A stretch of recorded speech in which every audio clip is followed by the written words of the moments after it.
Bonjour à toutes et bonjour à tous, bienvenue dans ce nouveau numéro d'épisode suivant, votre émission sur Tech & Co dédiée aux plateformes de streaming et aux séries qu'on aime regarder dessus. Et parmi ces plateformes, on n'arrête pas ici de vous dire du bien d'Arte. Bah oui, c'est pas forcément très original pour une émission de série, mais voilà, Arte a des séries créatives originales qu'on adore et on va enfoncer le clou aujourd'hui avec une émission consacrée à Bouchon. Bouchon, c'est une série aussi drôle que touchante qu'on a beaucoup aimé. Ça parle de la famille et du cancer, mais vous allez voir, c'est quand même un peu léger. Et pour en parler, je suis ravi d'accueillir la créatrice de Bouchon, c'est Éléonore Coste. Bonjour. Bonjour. Merci d'être avec nous, Éléonore Coste, actrice, scénariste, réalisatrice. Vous êtes un nom bien connu des gens qui passent beaucoup de temps sur YouTube et sur Internet. Oui. Parce que c'est là-bas que vous avez commencé avec le collectif humoristique, notamment Golden Moustache. Et depuis quelques années, vous avez pas mal de projets en solo. Oui. Moyen métrage, fiction, autofiction, touche un peu à tout. Oui, c'est ça, voilà. Tout ce qu'on peut raconter. Bouchon est donc votre nouvelle série, donc à voir sur arte.tv, c'est disponible maintenant au moment où on se parle. Vous allez tout nous dire dessus dans quelques instants. Et je dis nous car pour cette émission, je ne suis pas seul. Je suis épaulé par Salambo Marie. Salut Salambo. Salut. Journaliste spécialiste des séries, on te lit notamment dans Ouest France, Numérama toujours. Tout à fait. Et évidemment, une habituée maintenant de cette émission, on connaît le plateau presque comme sa poche. On a beaucoup de choses à dire sur Bouchon, je vous propose donc qu'on attaque directement. C'est parti.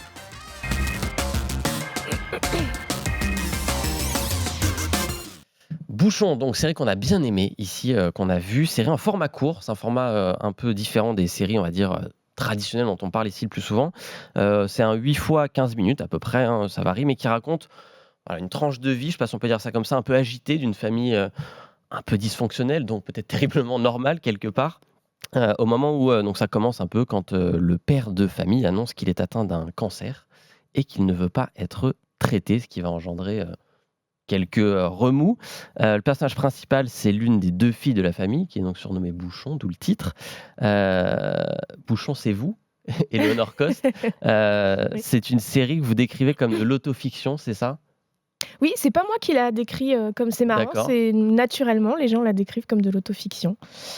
C'est une question qu'on me pose souvent et moi je pense qu'en tant que scénariste, on parle toujours énormément de soi et après on décide d'insuffler un dosage de réalisme et d'autofiction.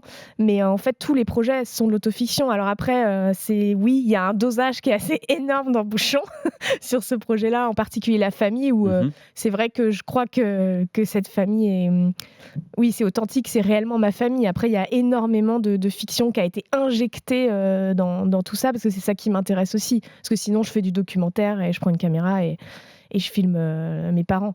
Mais donc, ce qui m'intéresse, c'est de prendre quelque chose de réel, cette famille, et ensuite d'injecter de la fiction dedans. Alors justement, comment est née l'idée de raconter ce morceau de l'histoire de votre famille, de votre histoire à vous ? Ça remonte à longtemps, c'était une envie que vous aviez depuis longtemps ? Oui, je crois que c'est une envie qui remonte vraiment à l'enfance. Moi, j'ai toujours filmé mes parents. Quand à 13 ans, j'ai eu ma caméra, je les filmais. J'ai toujours pris énormément de notes sur ce qu'ils se disaient. Je les ai toujours beaucoup observés. Et puis après, naturellement, quand je suis rentrée un peu dans ce milieu-là, avec la série Genre Humaine, donc qui est le petit bébé de Bouchon, qui était une petite série que je faisais sur YouTube, j'ai eu envie de raconter sur un épisode cette annonce de ce papa qui explique qu'il veut pas se soigner et qu'il veut se faire euthanasier. Et puis après, on a découlé la rencontre avec Arte et l'envie d'aller plus profondément en fait dans ce Justement, sujet. à quel moment Arte est arrivé dans le processus de production ? Ça a été dès le départ ? C'est Oui. vous qui êtes allé chercher ceux qui vous ont En trouvé fait, dès le départ, moi, j'envisageais aucun autre diffuseur qu'Arte pour raconter cette histoire. D'accord. Eux, ils avaient entendu parler de moi avec la série Genre Humaine. On a eu la chance de croiser la route de Julie Moons, qui est productrice à la Blogothèque et qui avait déjà collaboré avec Arte.tv pour 18h30 notamment, qui est une super série, il faut aller la voir. Et puis, du coup, le lien s'est fait. On a travaillé avec eux à la présentation de cette série. Ça a été long. Et puis après, on est parti. Mais voilà, c'est un travail qui a duré bien 4 années. Et justement, vous parliez de Genre Humaine que vous avez fait donc pour YouTube. C'est quoi la différence pour vous entre travailler pour Arte et pour YouTube ? J'imagine que c'est quand même pas les mêmes formats, les mêmes tons. Comment vous avez envisagé cette différence entre les deux plateformes ? Justement, moi, j'ai pas trouvé qu'il y avait si grande différence parce que l'avantage d'Arte, c'est qu'on est très libre. Et la grande différence, c'est qu'on a la chance d'être accompagné. Et ça, c'est génial, en fait. C'est qu'artistiquement, on est super bien accompagné. Tandis que sur YouTube, j'étais un peu livrée à moi-même, mais j'avais quand même mes producteurs qui m'accompagnaient. Donc je pense que la différence majeure, c'est l'accompagnement artistique et le temps. C'est-à-dire que tout à coup, on n'est plus sur YouTube. C'est vrai que j'écrivais quelque chose. J'exagère un peu, mais presque 15 jours plus tard, je pouvais le tourner. Et là, on écrit quelque chose, ça macère, et je crois qu'on l'a tourné 2-3 ans plus tard. Donc c'est le temps et les moyens, évidemment, qui ne sont pas les mêmes. Mais bon, il n'y a pas photo. C'est 1000 fois mieux, de toute façon, d'être accompagné, ne serait-ce que pour pas être tout seul dans son truc égocentrique et partir comme ça, comme j'avais l'habitude de le faire. Vous parlez des moyens que vous apporte Arte. C'est quoi? C'est des moyens techniques, des moyens humains? Les deux. Les deux? Oui, des moyens humains déjà, parce que, comme je vous dis, il y a un accompagnement qui est vraiment génial, artistiquement parlant. En fait, ils sont toujours là pour questionner, pour aller vraiment d'une grande intelligence, les retours à chaque fois. Et ça, c'est pas donné à tous les diffuseurs, je pense. C'est facile justement de se faire questionner par quelqu'un sur un projet qui est assez personnel finalement? Non, c'était difficile.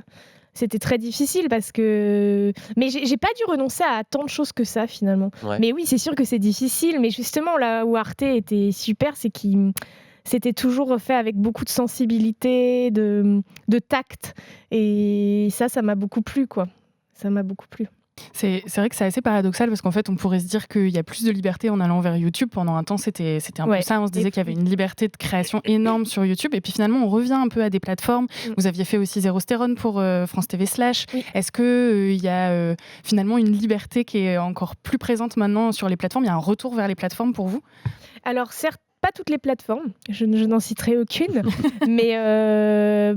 Alors j'ai travaillé avec France Télé Slash à l'époque, Arte, j'ai travaillé aussi avec les groupes France Télé tout court.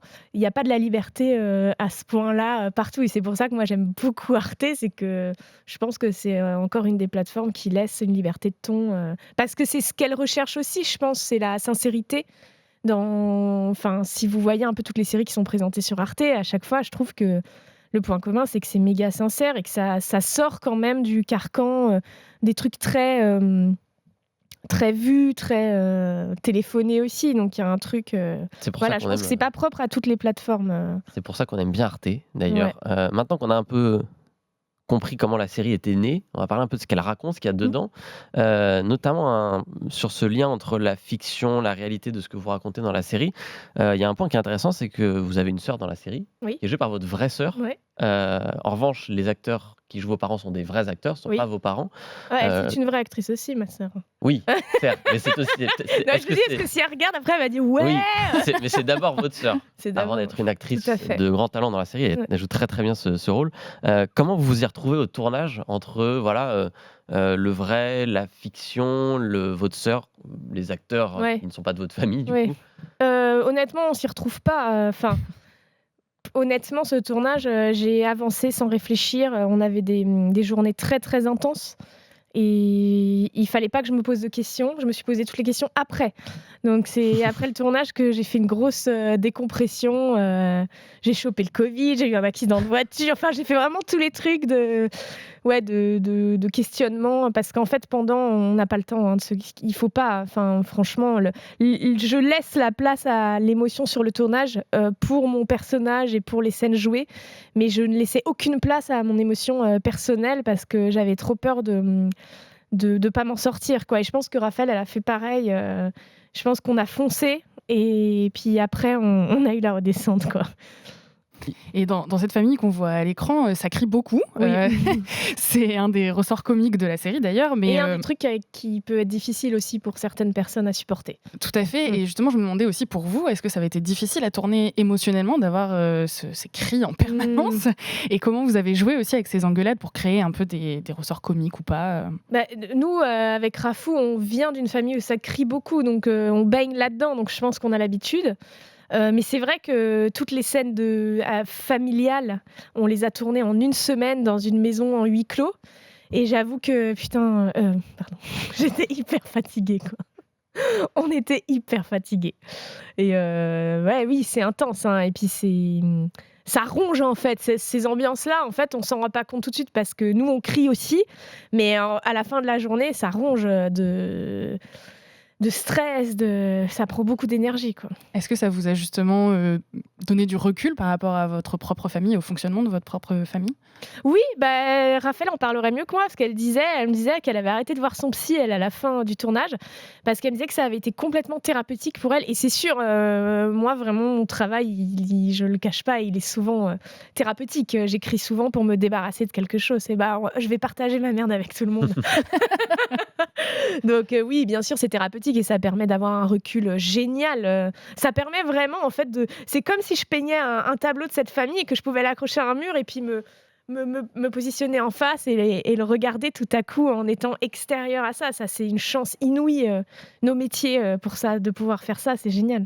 Et il y a notamment, sur cet aspect thérapeutique, ces discussions très sérieuses qu'ont parfois 2 personnages entre eux, dans des endroits totalement improbables. Ouais, Notamment une scène au spa qui est ouais. assez géniale entre, votre sœur et son mari. Nicolas Bernot. Il y a aussi une scène, moi j'ai adoré, pendant le cours de yoga prénatal, Ouais. où voilà 2 personnages qui ne devraient pas parler de ça, se retrouvent à parler de ça parfois en public. En plus, il y a des gens Oui. autour vous jouez très bien avec le cadre d'ailleurs là-dessus. Mmh. Est-ce que c'est une patte que vous avez? Est-ce que c'est quelque chose que vous avez essayé d'impulser sur le tournage? De vous Oui, à dire, fond. Moi, c'est vraiment. Je suis passionnée par les décalages, mais dans la vie, ça me passionne le décalage entre ce qu'on raconte et parfois l'endroit où nous sommes, et qui est complètement inapproprié. Et je trouve que ça arrive très souvent, en fait, qu'on se retrouve. Bah oui, à parler d'un truc dans un endroit où c'est pas du tout. Et ça, j'adore. C'est vraiment ce que je préfère dans la mise en scène. C'est ça. Et j'essaye d'insuffler ça dans tous mes projets. Ouais. Comment vous avez justement réussi, entre, justement cette mise en scène à gérer, l'écriture aussi, qui forcément j'imagine s'ajuste un peu aussi pendant le tournage, Mm. le fait de gérer les acteurs, c'est votre bébé Bouchon, c'est vous Ouais. qui avez quasiment tout fait. Comment on fait pour tout faire sur le tournage quand on est en plein dedans justement, Alors, c'est très intense? sur un tournage, en fait, c'est beaucoup mon nom qui ressort, mais en fait, il y a une équipe. J'ai des producteurs qui sont géniaux, j'ai un diffuseur génial, j'ai Amaury Dequet qui co-réalise la Mmh. série. En fait, on fait pas tout seul une série. Vraiment, c'est cliché de dire ça, mais c'est tout un tas de personnes, une quarantaine de personnes qui font la série, et c'est pas que moi. Et donc pour les acteurs, en fait, donc Amaury Dequet qui réalise la série, co-réalise avec moi. Sur le plateau, en fait, c'était plutôt lui qui gérait toute la direction d'acteur, surtout sur moi, parce que comme je joue, je pouvais pas m'auto-diriger. Et en fait, pour tout le reste, ce qu'on avait fait, c'est qu'on avait fait des grosses répétitions en amont, où moi, j'avais dirigé les acteurs en amont sur des répétitions. On avait vraiment ancré ce qu'on voulait parce qu'on savait qu'on aurait peu de temps sur le tournage. Et sur le tournage, parfois, on faisait que 3 prises, 4 prises, donc ça avait été vraiment nécessaire de faire ces répétitions. Et c'est comme ça qu'on s'est arrangé avec Amaury. C'est que moi, après, sur le plateau, j'étais vraiment comédienne. Et D'accord, OK. évidemment, je validais les cadres, mais on avait fait tout notre découpage technique en amont avec Amaury. On savait les plans qu'on voulait. Et comme ça, moi, ça m'a permis de pas devenir folle avec des multifonctions sur le tournage. À chaque rôle, son moment bien défini, quoi. Exactement, ouais. On l'a dit, ça parle du cancer, ça parle de familles qui sont pas forcément évidentes au quotidien. Pourtant c'est très drôle Bouchon, il y a des scènes qui sont vraiment très, très drôles. Je me demandais parce que vous êtes venu de ça, vous êtes venu de Golden Moustache, de l'humour. Qu'est-ce qui vous en reste aujourd'hui justement pour votre écriture? Qu'est-ce que ça vous a apporté aussi dans la réalisation, le jeu, de Oui. devenir de l'humour comme ça aujourd'hui, de le mettre par petites touches parfois? Mais ça m'a apporté plein de choses. Déjà, ça m'a appris un certain rythme, parce que la comédie, c'est un rythme très particulier. Mmh. Et je pense que j'ai vraiment appris, bon, je sais pas si je le maîtrise, mais en tout cas, j'essaye de recopier un peu ce que j'avais appris du sketch, parce que oui, c'est vrai, je viens du sketch. Et donc, il fallait réfléchir en termes de chute, par exemple, en termes de rythmique, où je me souviens, à l'époque, les vidéos, il fallait pas qu'elles durent plus de 4-5 minutes, parce qu'il fallait que l'attention soit captée tout de suite. Donc ça, je pense que c'est quelque chose qui m'est resté, dans la mesure où je me questionne toujours en écrivant une séquence sur, OK, comment je fais tenir le spectateur sur cette durée, et comment je désamorce avec quelque chose de drôle, typiquement la séquence du sauna. Mmh. Enfin, il y a plein de trucs comme ça où souvent on ressent, je pense, le côté sketch. Oui, qu'on a Ouais. parfois, et notamment moi vous avez parlé du format qui effectivement sur YouTube à l'époque c'était, fallait pas dépasser Ouais. 4-5 minutes parce que sinon on savait que les gens regardaient pas. Aujourd'hui, on est plus sur des formats un tout petit peu plus longs, mais heu, sur Bouchon, on est sur un format d'entre 10 et 15 minutes par épisode, un tout petit peu plus sur certains. Qu'est-ce qui vous plaît? C'est un format que vous avez beaucoup utilisé dans vos propres projets sur YouTube et cetera, par le passé. Qu'est-ce qui vous plaît dans ce format qui est pas, le format classique, on va dire, des séries de 20 ou 40 minutes, quoi. Bah, ce qui me plaît, c'est de raconter en un temps record quelque chose d'intense. Comme ça, je trouve que ça crée aussi une intensité je trouve que ça se regarde peut-être plus facilement. Souvent, on m'a dit sur Bouchon, ah bah, c'est chouette parce que j'ai pu le regarder très facilement, très vite. Après, honnêtement, on les choisit pas en tant que scénariste, les formats. Hein, Ouais, vous vous êtes pas dit au début, ce sera du Non. 8x10, Non, je me 8x15. suis dit, il y a cette histoire à raconter. Et d'ailleurs, c'est comme ça que je travaille. Je me dis, j'ai cette histoire à raconter. Bon, bah, trouvons un diffuseur qui correspond à cette histoire et ensuite voyons ce qui est OK par rapport au format. Il se trouve que Arte Créative pratique beaucoup ce genre de format. C'est du format court. Donc, par exemple, le 26 minutes, ça l'aurait pas fait. Donc, on s'adapte aussi aux diffuseurs et aux cases qui sont disponibles. Et effectivement, Salambos, ce genre de format court, Arte en fait beaucoup justement. C'est une des plateformes avec France TV Slash qui donne pas mal de place à ce genre de format. Aujourd'hui, c'est un format qui est reconnu, mais ça n'a pas toujours été le cas. Pendant longtemps, c'était vraiment de l'humour, quoi. C'était pas reconnu comme de la série aujourd'hui, comme on en parlerait aujourd'hui. Tout à fait, oui. Bah, je pense que pendant longtemps aussi, c'était un peu fait avec des bouts de ficelle. On essayait un peu de faire comme on pouvait, mais on ne reconnaissait pas la qualité cinématographique qu'il pouvait y avoir. Je pense qu'il y a eu un tournant au début des années 2010. Il y a eu Noob, il y a eu Le Visiteur du Futur, dans laquelle vous étiez également. Il y a eu Bref aussi. Et j'ai l'impression qu'à ce moment-là, il y a deux tendances qui se sont un peu dégagées. Il y a eu la tranche de vie, comme Bref, comme Bouchon d'ailleurs. Et il y a eu effectivement les séries un peu plus de genre, un peu plus science-fiction, comme Le Visiteur du Futur, etc. Et aujourd'hui, c'est resté. Il y a des festivals de séries comme Sérimania qui ont une programmation spéciale format court. C'est le cas aussi pour Cannes Séries, l'autre festival de séries en France. Et puis toutes les chaînes traditionnelles s'y sont mis aussi. On a vu émerger des formats très très courts pour meubler entre la météo, le journal et puis le prime time avec Parents mode d'emploi, scène de ménage, ce genre de petits formats. Et je pense que petit à petit, du coup, ça a gagné un peu en reconnaissance. Et puis effectivement, des plateformes comme Arte, France TV Slash en ont fait de plus en plus de grande qualité aussi. Sur Arte, effectivement, il y a des choses comme 18h30 qui sont vraiment formidables aussi. Et puis Arte s'est vachement diversifié aussi. Il y a des séries sur l'histoire comme Chercher la femme. Il y a des séries sur les questions de genre comme Libre. Des séries d'animation comme Samuel. Enfin, vraiment, il y a une diversité maintenant qui est assez énorme. C'est ça peut-être l'avantage de ce format, c'est la diversité par rapport au format plus classique qui enferme dans des carcans peut-être. Je pense, oui. Et puis, ça amène aussi, je pense, à un rythme plus soutenu. Il y a effectivement, comme vous le disiez, il y a un rythme qui impose en fait aussi d'avoir des punchlines un peu plus serrés, d'avoir quelque chose d'un peu plus punchy qui accroche vraiment pour qu'on reste même pendant 10-15 minutes, quoi.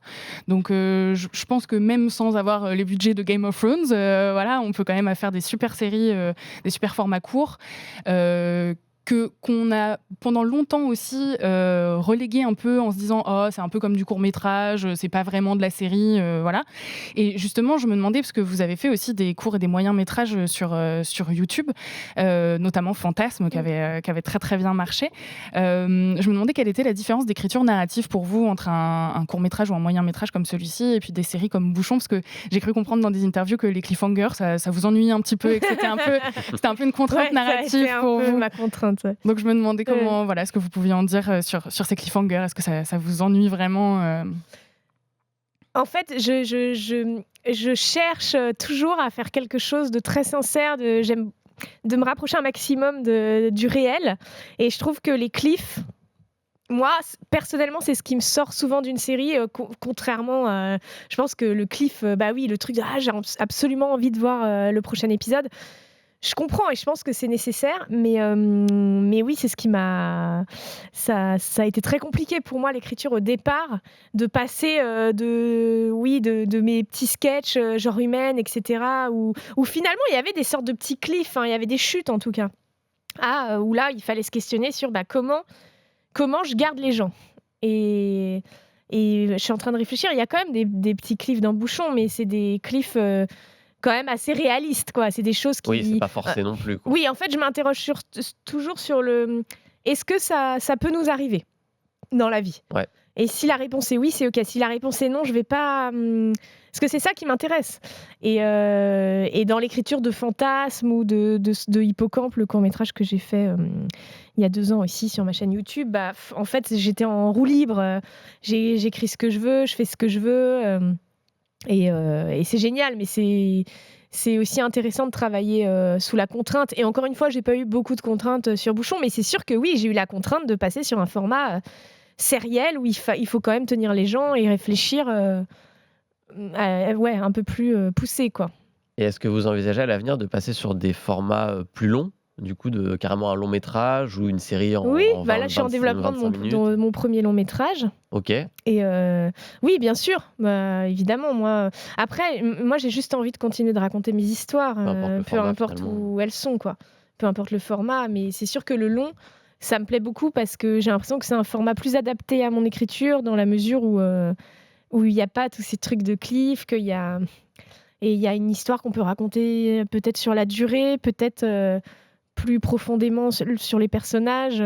Mais bon, ceci dit, Bouchon, ça fait 1h50 mis bout à bout.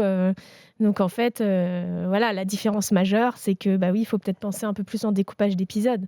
Mais ce serait intéressant de voir bout à bout, tiens, est-ce que ça tient bout à bout en long métrage? Je pense pas, je pense qu'il faudrait le réécrire. Oui. C'est quand même on raconte différemment quand même une histoire avec un long métrage ou avec une série. En tout cas, on va donc voir ce que donnera votre premier long métrage. Ah bah oui, il va falloir attendre encore un petit peu, mais... On sera là pour le regarder. C'est gentil. Et on regardera vos autres projets, du coup, Eleanor Cos, parce qu'on aime beaucoup ce que vous faites. On va continuer à vous suivre. Vous restez avec nous quand même, l'émission n'est pas tout à fait finie. On va finir avec nos séries de la semaine.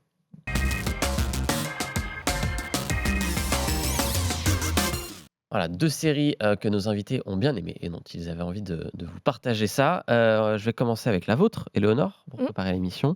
On a un peu discuté un moment. Vous avez choisi Tout va bien, série française qu'on peut voir sur Disney+, série originale créée par Disney+. Oui. Qu'est-ce qui vous a plu dans Tout va bien? Alors déjà, j'ai trouvé ça génial que Disney propose une série comme ça. Je m'y attendais pas du tout. Donc c'est une série qui est créée, écrite par Camille de Castelnau. J'espère que j'écorche pas le nom. Alors ce qui m'a beaucoup plu, c'est que déjà ça parle d'une famille. Ouais. Alors moi j'adore les histoires de famille. Une famille, on peut dire aussi dysfonctionnelle parce que évidemment, ça n'existe pas, je pense, les familles fonctionnelles. Qu'est-ce que ça veut dire d'ailleurs? Et ça raconte. Alors honnêtement, si j'avais vu le pitch, j'aurais pas regardé parce que ça raconte l'histoire de cette petite Rose qui est atteinte d'un cancer, une leucémie, je crois, et donc ça raconte cette famille autour de cet enfant. Qui va évoluer autour de cet enfant. Donc il y a beaucoup d'hôpital et tout. Sur le papier, j'aurais pas regardé. Pourquoi? Parce que le cancer chez l'enfant, déjà quand j'étais pas mère, c'était très difficile. Mais alors maintenant que je suis mère, je peux pas en fait. Mais heureusement que je me suis pas. Heureusement, en fait, j'ai été attirée par l'affiche, par le casting, et franchement, il faut pas s'arrêter au pitch et il faut regarder parce que la force de cette série, c'est qu'elle est méga drôle. Ouais. En fait, elle a réussi à insuffler énormément de légèreté dans ce truc. C'est tellement grave. Là, on parle d'un truc vraiment très grave, quoi. Le cancer chez l'enfant, c'est terrible. Et elle arrive quand même à nous faire sourire, à nous faire marrer. J'ai adoré le réalisme. J'ai adoré... je trouve que la justesse, je trouve que tout est juste. Je trouve qu'il y a des scènes qui sont brillantes. Le casting est vraiment formidable. C'est Virginie Fira, entre autres. Oui, Alyosha Schneider, Anna Giraudot. Enfin, c'est vraiment Nicole Garcia aussi. Non, mais c'est formidable. Moi, ça a été mon coup de cœur de cette année et j'ai regretté de ne pas l'avoir vu avant Bouchon. Parce que je pense que ça m'aurait beaucoup inspiré et voilà, malheureusement on avait déjà tourné.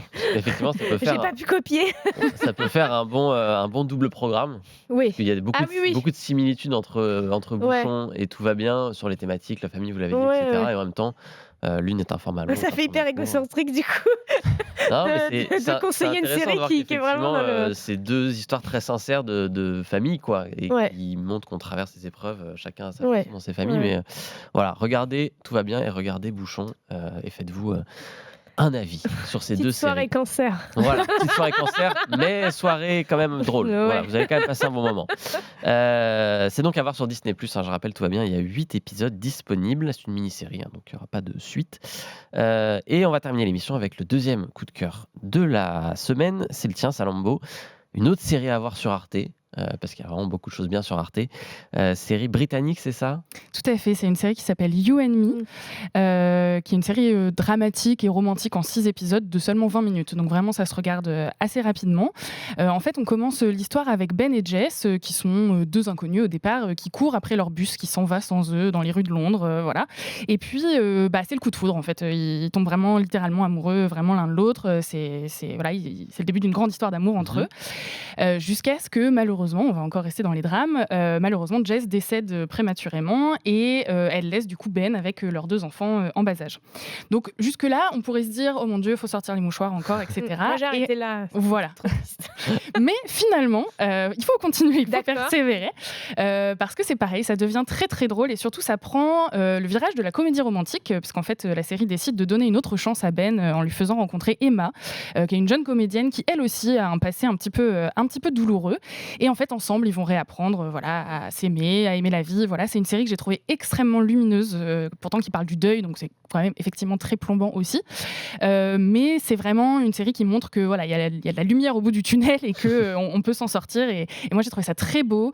C'est un mélange entre des monologues très beaux sur la perte de l'être aimé, évidemment, et cette légèreté de la comédie romantique avec un côté, voilà, ça se passe dans les rues de Londres, dans une chaleur d'été un peu douce, un peu pastel. Voilà, il y a quelque chose d'assez réconfortant finalement dans cette série. Je retiens particulièrement une séquence qui m'a beaucoup émue, dans laquelle Ben compare en fait les souvenirs de l'être perdu à des paillettes qu'on peut retrouver dans son appartement après un anniversaire ou une fête, et puis en fait qui se mettent un petit peu partout dans un appartement, même si on a passé des heures à faire le ménage. Et en fait, il compare les souvenirs à ça, c'est-à-dire que pour lui, c'est des paillettes qu'on retrouve même quand on s'y attend pas, même. C'est joli. Voilà, oui, c'est joli. Voilà, je trouvais ça vraiment. Les dialogues sont extrêmement bien écrits. Il y a vraiment beaucoup de très belles phrases comme ça. Il y a un petit côté 4 mariages et un enterrement, voilà, quelque chose d'un peu léger, même s'il y a des choses un peu graves qui sont décrites. Tout ça, c'est porté par un trio de jeunes acteurs qui est vraiment absolument formidable. Le personnage principal, donc c'est Ben, c'est Harry Lowty, je ne sais pas si on le prononce comme ça, qu'on avait vu dans Industry et qui a un petit air de Jude Law, donc c'est pas déplaisant, avouons-le. Il est accompagné de Jessica Barden aussi, que j'avais adoré dans The End of the Fucking World, et qu'on verra bientôt dans la série dérivée d'une prophétie, qui sera une série dérivée de l'univers de Frank Herbert, et Sophia Brown qu'on avait vu dans The Witcher Blood Origin. Voilà, donc tous les 3, ça fonctionne extrêmement bien. Voilà, c'est vraiment ce genre de petite pépite qu'on dévore un petit peu avec appréhension, mais moi personnellement ça m'a fait énormément de bien. C'est un peu une petite thérapie. Voilà, on termine. Donne envie. Ouais, c'est vraiment très bien vendu. Voilà, c'est très beau et il faut vraiment pas tarder parce que la série est disponible que jusqu'au 5 juin sur Arte. Ah bon? Donc vraiment, dépêchez-vous. Maniez-vous, vous avez une semaine pour regarder cette excellente série qui s'appelle donc You and Me. You and Me, 6 épisodes de 20 minutes. Sur arte.tv, c'est aussi sur la chaîne YouTube d'Arte Série en ce moment, tout comme Bouchon d'ailleurs, la même diffusion. Voilà. Et je précise que personne ne s'est concerté sur les choix de cette émission, qui donc toutes les séries ont ce même point commun de parler de drame, mais avec légèreté. Tout à fait. Une belle façon de raconter des histoires. Donc c'est la fin de cette émission. On a parlé de beaucoup de choses, on aurait pu dire encore beaucoup de choses en plus. Merci beaucoup Eleonore Coste d'être venue nous parler de Bouchon. Donc toujours disponible gratuitement, pas jusqu'au 5 juin. Ah oui, non, normalement il y a encore un peu de temps. Il y a plus de temps pour regarder sur la chaîne YouTube d'Arte Série aussi. Oui. Et merci à Salombo de m'avoir accompagné aujourd'hui. Avec plaisir, merci à toi. Son coup de cœur de fin d'émission qui nous donne très envie et qu'on va se dépêcher d'aller voir. En attendant, vous pouvez, si vous avez raté un morceau de l'émission, rattraper tout ça en replay sur le site de Tech & Co, sur YouTube aussi, en podcast, en audio si vous préférez écouter ça dans le métro.